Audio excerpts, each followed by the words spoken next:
Elon Musk 自己爆料出来说想要把特斯拉卖给苹果，那 Tim Cook 怎么回应呢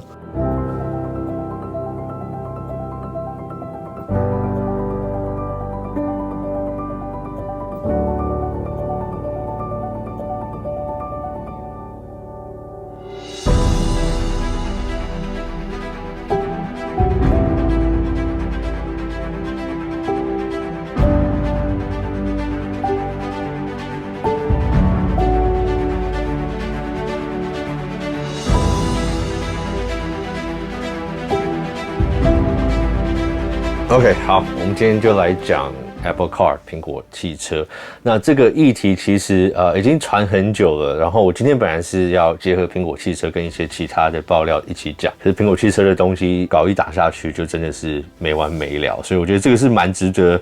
分开来直接做一个自己的专题，然后或许将来我们看到越来越多的消息，这些资讯出来之后，我觉得这个系列或许可以独立分出来，就是有别于 iPhone、Apple Watch 或是其他的产品。那今天为什么会讲到这个呢？因为是不是有一个台湾的供应链大厂泄露了 Apple Car 的上市时间？那这个部分是台湾的经济日报讲出来的。那同时间我们也会讲到国外的路透社也在差不多的日期讲出关于 Apple Car 的新闻。那这两者有一点差异，我们来讨论一下。这个东西其实叫做 Project Titan。那这个东西大致是从2014年就有消息流出来，那指的就是苹果汽车的开发案。那一开始大家对它的期待就是像特斯拉一般的电动车啦。那消息传了几年之后，慢慢有一点变动。从一开始我们期待就是说，苹果就是要做一个自己的电动车。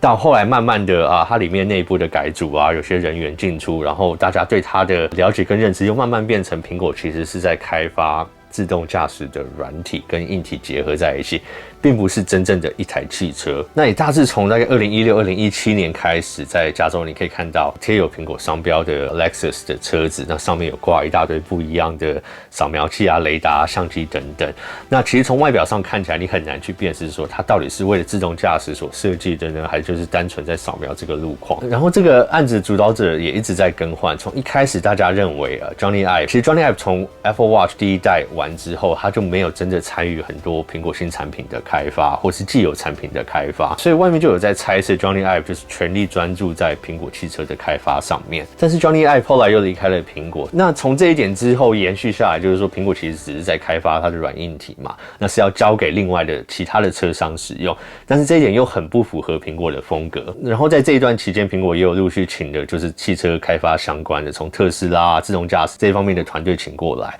然后又听到他有大量之前一大堆开发汽车的人员。那其实除了汽车相关的工程师之外，苹果请了一些美国太空总署的科学家，那其中一个就是现在转行为 YouTuber 的 Mark Rober。那其实他并不是只是 YouTuber， 他是一个太空总署的科学家。上次我在 LiDAR 相关的影片有提到他的名字。那其实他先前在美国太空总署有参与一个最有名的案子，就是参与设计了他们登入火星的一台自动驾驶车。那其实他自己在影片也有提过，他在苹果工作了几年，然后他参与的案子是一个他需要签保密协定的案子，所以我们可以大致上从他过去的工作经验可以猜到，就是说这个案子应该是跟车子有关系啦。那也或者是自动驾驶还有这个雷达扫描相关的产品，因为其实 Mark Rober 本身就有雷达相关科技的专利权。OK， 那这边打个叉，如果你还没有看过 Mark Rober 影片的人，我蛮建议大家去看看，去订阅他的频道。不管你懂英文或不懂英文，其实他的影片都是充满趣味性，全家大小一起看都可以。像有一支他蛮有名的影片，就是其实美国现在有很多那种偷包裹的小偷，那他就开发一个专门去恶整追踪跟拍摄这些小偷的一个装置。那这个他现在好像出到第3代，这些影片蛮有趣的，可以去看。但这个装置应该跟他帮苹果开发的东西没有关联啦，或是搞不好有关联，不知道。OK， 好，那我们讲回来，苹果讲过什么？就是从苹果自己官方里面讲出什么。Tim Cook 在2017年的时候接到相关问题的时候，他有稍微回答了一点那这个有人说他就是讲跟苹果汽车相关的东西，我们来看看他怎么讲。那他大致上说到，就是说他们目前专注于自动的系统他认为这个核心技术是非常重要。那会是所有人工智能开发案之母，也会是其中一个最困难开发的案子。这果然很一贯苹果的风格讲的跟没讲一样。但其实相对来讲已经透露算不少了吧，至少间接证实他们在做相关的开发案。那为什么现在关于 Apple Car 的消息又开始吵起来呢？因为我们台湾厂商的口风似乎不太紧嘛。那其实最近几天不管是国外的 YouTube 或是外媒都有提到，台湾的经济日报最近爆出来了一篇报道，讲到说台湾供应链的大厂流出消息说 Apple Car 将在明年明年2021年的9月上市。那报道内也同时提到了 Amazon 的电动车也会在明年8月上市。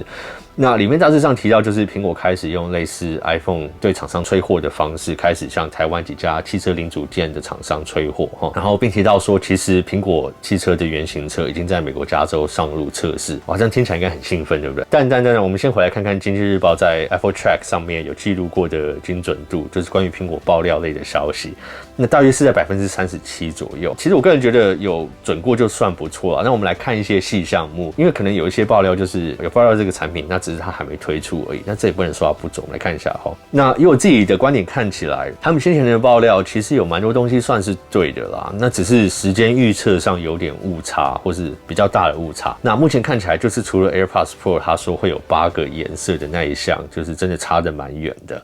目前看起来好像也不太可能发生。可是我们现在看到 AirPods Max 其实还有5个颜色，那其实这个也远多于先前其他爆料所出来的会有的黑色跟白色而已。所以严格讲起来，我看今日日报的爆料，那慢慢细项去看起来，其实有些东西还是算蛮准的。时间的误差，这个我觉得是可以接受。那至于讲到这个，我们就要讲起来，近年来就是关于这种爆料，其实我个人的话，我把它分为2大不同的种类。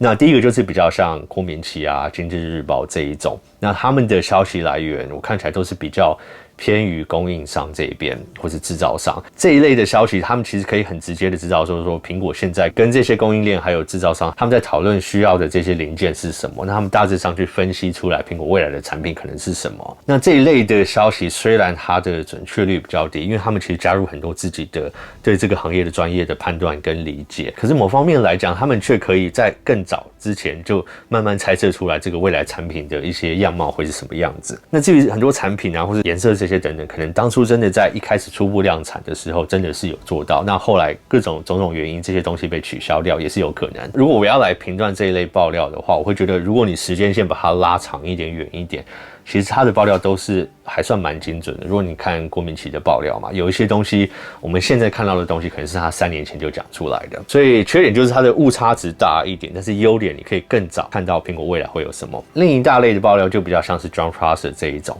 那这种我觉得他们消息来源看起来就是比较偏向于苹果内部里面出来的，或者是一些直接参与最后阶段测试的人员流出来的消息，像先前 PPT 里面的这些功能啊这些截图都是这样流出来的。那这一类的爆料来说，我觉得它的对于细节啊还有日期的精准度都是比较准。那某一方面来讲，他们其实也是都是要等到这个产品要上市大概前1年或是更接近之前才会有消息出来。那也因为大部分都是内部流出，所以在这一方面爆料出来的消息，它跟最后真的推出来的产品，它的准确度当然就会非常的高。那缺点当然就是你必须要等到产品快要上市前1年才会陆续知道这些消息，所以我觉得这2大类的爆料都可以去关心，都可以去看。那如果你对苹果类的产品有兴趣的话，其实如果你慢慢把它整理起来，都可以看得出来苹果对未来几年的规划是什么。目前关于经济日报这个报道，其实很多 YouTuber 都有提出相关的回应，那大致上都是不太同意明年会推出啦。那我的来源当然不会像他们的这么神通广大，但也是比较保守的告诉我说，我看一下，还没有听到明年要出 Apple Car 的消息，可是苹果在全新领域的产品线的保密上都很到位，所以他也不敢完全说不会有。那他说有更多消息会再联络。那以目前看来的话，要在明年看到 Apple Car 推出的机会，我个人也会偏向觉得比较渺茫一点。除非苹果要走的方式就是先发表，然后可能说，我先有这个产品，2年后再上市。那就像特斯拉先前发表他们的新车的方式一样，先讲出来我们这个产品是什么，然后可能收取一个定金，然后再开始进行量产的阶段。那这个是一个特斯拉的模式，我个人觉得苹果好像不太会走这种方式。那以苹果来说，它也不像特斯拉这样需要先收取一笔定金，因为特斯拉有现金流的压力，苹果就是有的是钱嘛，对不对？那讲到苹果跟特斯拉这边，就不得不讲到今天 Elon Musk 自己爆料出来的一个消息，就是说在特斯拉最惨淡的时候，他曾经有去联络过苹果，那他基本上就想要跟 Tim Cook 提出说他想把特斯拉卖给苹果。那关于这个情况， Tim Cook 连跟他见面的这个机会都拒绝了。那当然 Tim Cook 为什么会拒绝，我们当然都可以自己去猜测，可能是觉得说 Elon Musk 他的记录不好，可能是想利用这个再去炒高他的股价，还是苹果自认就认为他们对电动车的看法跟未来的走向跟特斯拉是完全不一样的。OK， 好，那我们这边来讲另外一个外媒爆料出来的，我觉得就更有趣了一点。那这个是路透社的报道，那他们说是独家，那他们其实有访问到很多有直接参与 Project Titan 的开发人员，那这个是他们的消息。OK， 那这边提到说，苹果在电动车的电池上有独家的创举，然后会大大的降低制造成本。那这点很重要，这也是特斯拉能逐年调降车价的原因，就是在电池这方面的成本，他们可以慢慢降低。这显然也是制造电动车最头痛的一块。然后苹果的电池科技可以延长续航力，那其实就是说跟目前市面上的电动车比较起来，那我觉得苹果其实可以从延长他们手机的续航力开始。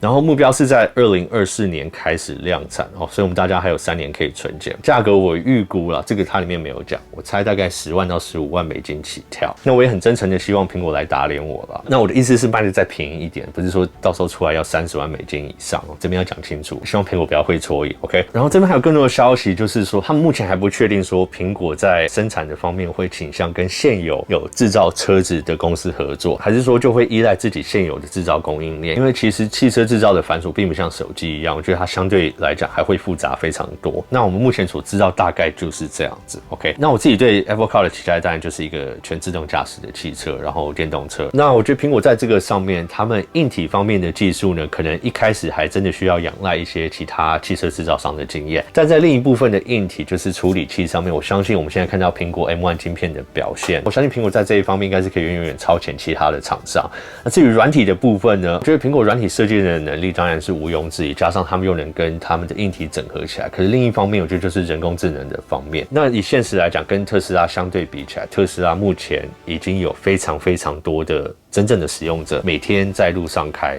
每天在收集这样的资讯进来，这个就很像 Google， 其实在地图方面比苹果早起步了非常多。那苹果在这一方面，我觉得电动车的时代跟以前汽车的时代又不太一样，会大大的仰赖于人工智能对我们现实路况判断的准确度。那这个当然就是直接影响到它的安全性。苹果如果这么晚起步的话，他们要多久的时间才能追上？我觉得这个我们到时候可以来看看，或者是它会跟一些现有的电动车商做怎样的配合。那如果真的是2024年的话，苹果还有一段时间了，我们就看看它到时候会以什么样的方式推出它的电动车了。OK， 好，那再来如果有更多这类的消息，我们就持续做这一类的专题了，然后再回来跟大家讨论多一点关于 Apple Car 的事情。那如果你们有任何知道 Apple Car 相关的资讯啊，或是更深入的东西想要跟大家分享，也可以在下面留言。OK， 好，那今天的影片就先到这边，我们下次影片见喽，拜。